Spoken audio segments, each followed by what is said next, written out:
ஒருத்தி மகனாய் ஒளித்து வளர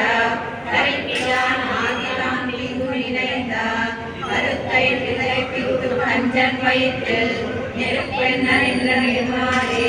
உன்னை அழைத்து வந்தோம் பழைய கருவியாகில் திருத்தக்க செல்வம் சேவகமாடி வருத்தமும் தீர் மகிழ்ந்து